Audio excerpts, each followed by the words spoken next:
लगातार इस बात को लेकर के एक प्रचार में लगी हुई है कि हम किसान के बहुत बड़े हितैषी हैं। पिछले दिनों न्यूनतम समर्थन मूल्य पे जब थोड़ी थोड़ी बढ़ोतरी की गई, जो लागत मूल्य से बहुत ज़्यादा कम थी, तब भी बहुत ढिंढोरा पीटा इन्होंने ये कहा कि हमने किसान की फसल के दाम बढ़ा दिए, अखबारों में ऐड दी, सरकार का पैसा का दुरुपयोग किया, अपनी फोटो में लगवाई। आज किसान जब लगातार 4-4.5 साल से इन लोगों ने धान की फसल में लूट लिया, धान के साथ साथ बाजरे में, सरसों में, नरमे और कपास में सरकारी खरीद करने की बजाय सस्ते में बेचने पे मजबूर कर दिया। अब सरसों मंडी में आई हुई है और सरसों का समर्थन मूल्य जो है वो 4200 रुपये पर क्विंटल है।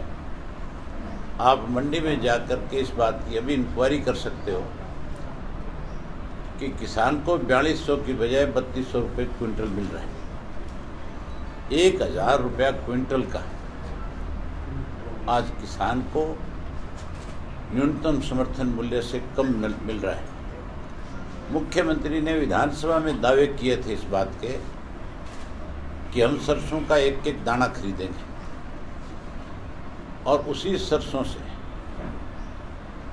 तेल निकलवा करके गरीब लोगों को 2-2 लीटर सरसों का तेल हर महीने देंगे। ना तो गरीब को तेल दिया और ना किसान को उसका पूरा समर्थन मूल्य दिया। केवल अखबार में किसान का नाम लेकर के किसान को गुमराह करने की कोशिश की जाती है। लगातार 4.5 साल में, 5 साल में केंद्र की सरकार ने योजना बनाई कि किसान को कैसे आर्थिक रूप से कमज़ोर किया जाए। जहां आर्थिक रूप से कमज़ोर किया, वहीं किसान को सामाजिक रूप से भी तोड़ने की कोशिश इस सरकार ने करी।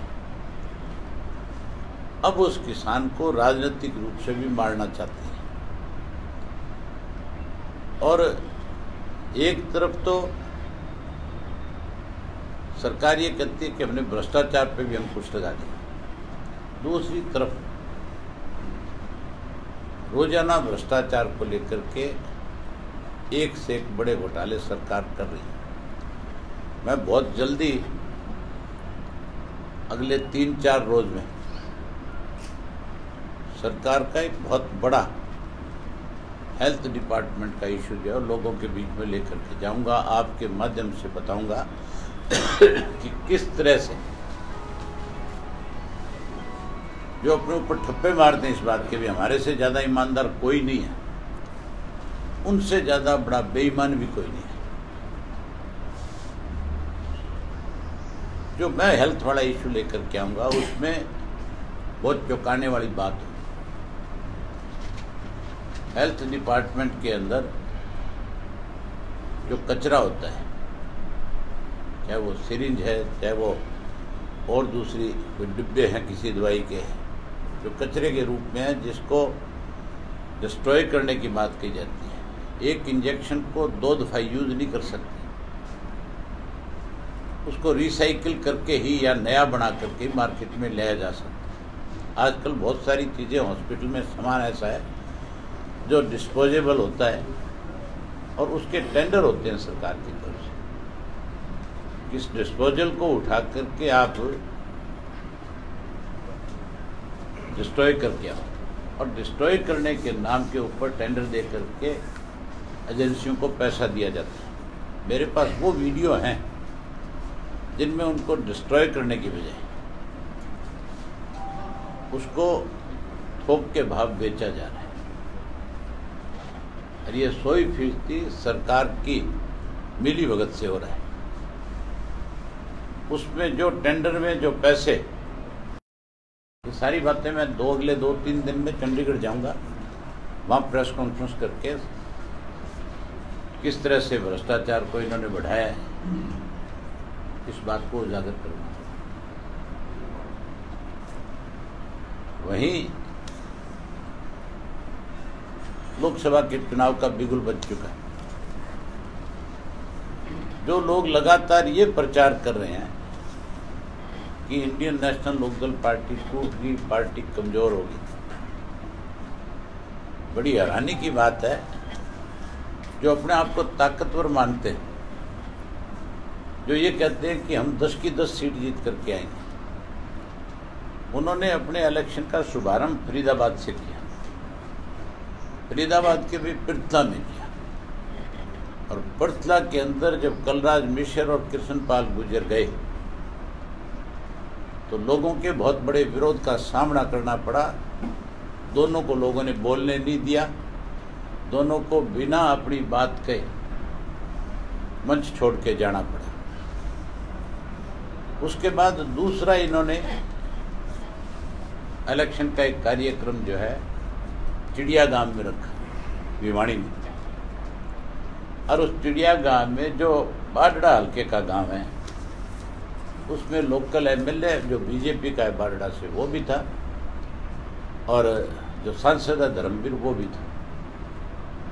उस चिड़ियागांव में भी लोगों ने विरोध किया, और विरोध करने के साथ साथ यहाँ तक नौबत आ गई थी कि दोनों के लोग कपड़े उतारू हो गए। वहाँ से भी चिड़िया बन करके फुर होना पड़ा, वहाँ से भी भागना पड़ा, वहाँ पे भी लोगों ने बोलने नहीं दिया। आज किस तरह से इनका विरोध है, ये विरोध सिर्फ इस बात का है कि इन्होंने 4.5 साल में कोई भी ऐसा काम नहीं किया जिसकी वजह से लोग इनके साथ खड़े हो सके। लोगों को केवल और केवल इन्होंने जज्बे दिखाए, गुमराह किया, झूठ बोला, और झूठ बोल करके अपनी जेब भरने का काम किया। कोई डिपार्टमेंट आज ऐसा नहीं है जिसमें भ्रष्टाचार चरम सीमा पे नहीं है। अगर अलग अलग डिपार्टमेंट वाइज इंक्वायरी हो जाए तो 100% हर मंत्री जो है भ्रष्टाचार के मामले में फंस करके खड़ा हो जाएगा। वहीं उसके साथ साथ कांग्रेस पार्टी के लोग भी लगातार इस बात को लेकर के प्रचार कर रहे हैं कि अब तो हमारा ही नंबर लगेगा, अब तो हम ही जीत करके आएंगे। उस कांग्रेस पार्टी की हालत ऐसी है कि गुलाम नबी आजाद को, जो हरियाणा का प्रभारी है, जिसके पास 1 मिनट का समय नहीं होता, जो इनके राष्ट्रीय महासचिव है, इलेक्शन का वक्त है, बहुत सारा काम इलेक्शन को लेकर के अलग अलग स्टेटों में कौन कैंडिडेट बने, क्या हो, इन सब चीज़ों पे बहुत चर्चाएं करनी पड़ती, लेकिन उसको भी मजबूर होकर के बस की खिड़की के पास आकर के खड़ा होना पड़ता है। कहते हम एक हैं। आज कुलदीप का बयान है, उसने साफ कहा है कि मैं इनके साथ बस में चढ़ करके जा करके कहीं अपना भाषण नहीं दूंगा, मैं जहां राहुल जाएगा मैं वहीं जाऊंगा। तो एकता तो पाट गई। और किस तरह से उस बस के अंदर आपने देखिए, हर बस के 2 दरवाजे होते हैं, पिछले दरवाजे के ताला मार रखा है और ताला लगा करके अगले दरवाजे पे स्वयं खड़े हो जाते हैं गुलाम नबी आजाद में, और फिर एक एक को भेड़ बकरियों की तरह उसके अंदर ठूंसते हैं, उनकी गिनती करते हैं, उनकी हाजिरी लगाते हैं। और जब वो सारे बैठ जाते हैं तो फिर प्रेस के साथियों को बुला करके कहते हैं इनकी फोटो खींच लो, और फिर वो अखबार में फोटो लगाते हैं कि हम सब प्रचार पे जा रहे हैं। जैसे किसी स्टॉपेज पे रुकती है बस, फिर बिखर जाते हैं फिर इनको पकड़ पकड़ के लाके बैठाते हैं। इसलिए तो रात के 2-2 बज जाते हैं। जो हमारे पे उंगली उठाने वाले हैं, जो हमें कमजोर करने वाले हैं, 100% लोकसभा के चुनाव में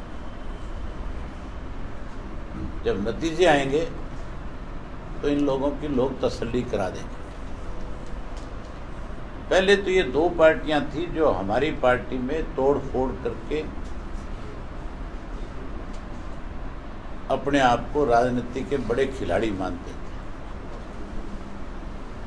अब एक और नई पार्टी बनी, उसका काम भी केवल एक ही इशारा था कि इंडियन नेशनल लोकदल पार्टी के कार्यकर्ता को किसी तरह से तोड़ा जाए।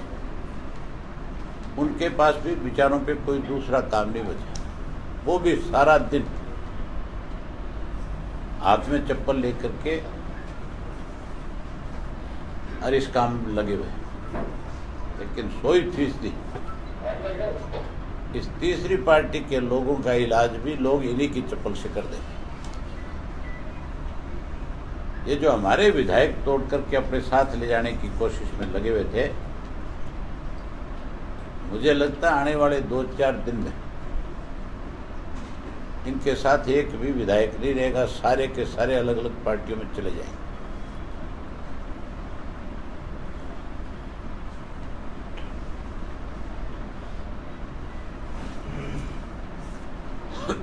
अभी कल राहुल गांधी आए थे हरियाणा में, क्या लगता है उनके दौरे का कोई असर होगा? राहुल गांधी के आने से अगर कोई हरियाणा में फर्क पड़ता तो राहुल गांधी तो दिल्ली रहते हैं, दिल्ली से हरियाणा 10 किलोमीटर पे है, फिर तो रोज एक चक्कर लगा जाता। ना राहुल के आने से कोई फर्क पड़ेगा, ना कोई सोनिया जी के आने से पड़ेगा। इन्होंने 10 साल में जो लूट मचाई है, लोग उसको भूल नहीं सकते। किस तरह से किसान को इन्होंने उसकी बेशम कीमती जमीन छीन करके उजाड़ने का काम किया, आज उसी का खामियाजा है कि कोर्टों के चक्कर काटने पड़ रहे। हमारे खिलाफ तो झूठे मुकदमे दर्ज कराए गए, षड्यंत्र रचे गए, और अब सारे के सारे सब हम फंसे हुए, सब के सब सजा होंगे, सब के सब जेल जाएंगे। इन दोनों में मतलब जो स्थिति अब हो रही है, वैसे 1987-1982 में भी ऐसा हुआ था, लेकिन फिर भी पार्टी सशक्त रूप में उभर के आगे और सत्ता में आई थी। इस बार क्या रणनीति अपनाई जाएगी? पहले आई तो क्या आपको लगता नहीं कि अब भी सत्ता में आएगी? वही तो रणनीति क्या अपनाई जाएगी? सत्ता में आएगी, चुनाव आएगा जैसे जैसे नजदीक, हम अपनी सारी चीजें आपके सामने रखें। आप ये देखो, ये एक ऐसी सरकार है जो हर वर्ग के लोगों को परेशान करती है। बाजार के अंदर आज जो पीने का पानी आता है, वो पानी तो आपको शुद्ध नहीं मिलता। उस पानी को अगर आप पी लो बिना फिल्टर किए हुए तो उससे 100 बीमारियां पैदा होती हैं। मेरे घर में उसी टैप वाटर का पानी आता है, वाटर वर्क्स का। आपको मैं पानी मंगवा के देता हूँ, 1 गिलास में पानी ले लो, नलके वाला लेना, उस फिल्टर का मत लेना। आप उस पानी को देखोगे उसमें स्मेल है, और स्मेल है तो 100% उसके साथ बीमारी भी है। पानी तो अच्छा नहीं है, स्वस्थ नहीं है, और पानी के भाव 10 गुना बढ़ा दिए। पीने के पानी की होना तो ये चाहिए कि आप आरओ का पानी लोगों को दो, आप स्वच्छ जल दो, जिससे बीमारियां कम हो, पानी से बीमारी से बचा जा सके, ऐसा पानी मुहैया कराओ। और सरकार पैसा लेकर के पानी देती है, और वो पानी भी ऐसा देती है जिसके 10 गुना भाव बढ़ा दिए, और पानी पिए तो आदमी बीमार हो जाता है। जहाँ पानी के रेट बढ़ाए, वहीं आप ये देखो कि अगर आपका खाली प्लॉट पड़ा है, आपने 50 साल पहले वो खरीदा है, उसके ऊपर भी, प्लॉट के ऊपर भी खाली पे सरकार जो है कॉमर्शियल चार्जेस लगाती है, उसका पैसा लेती है। आपकी अपनी जो जगह है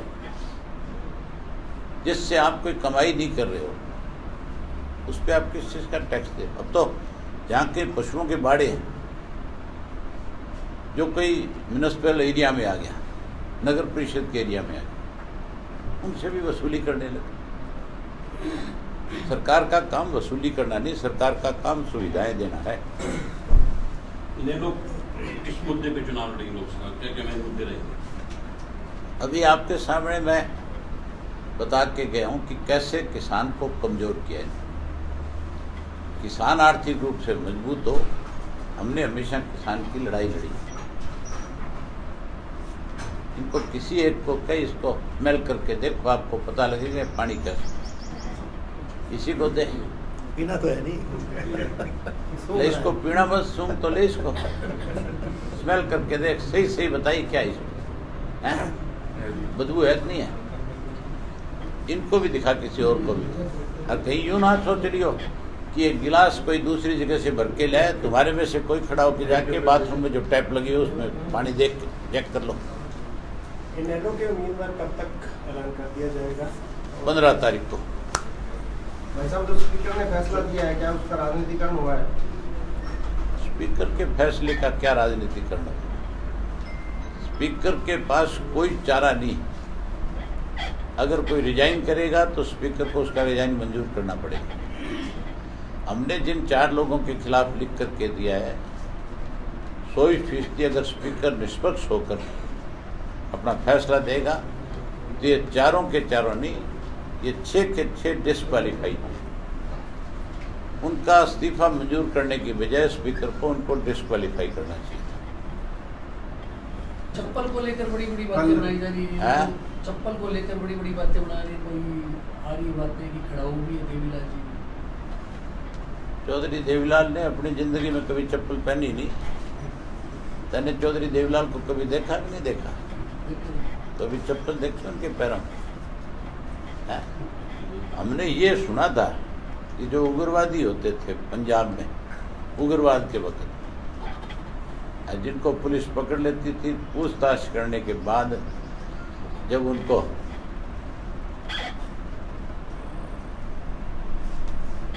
सबको सब बजाय जेलों में बंद करने के उनको मारते थे, तो कहते थे उन्होंने चप्पल पा दे,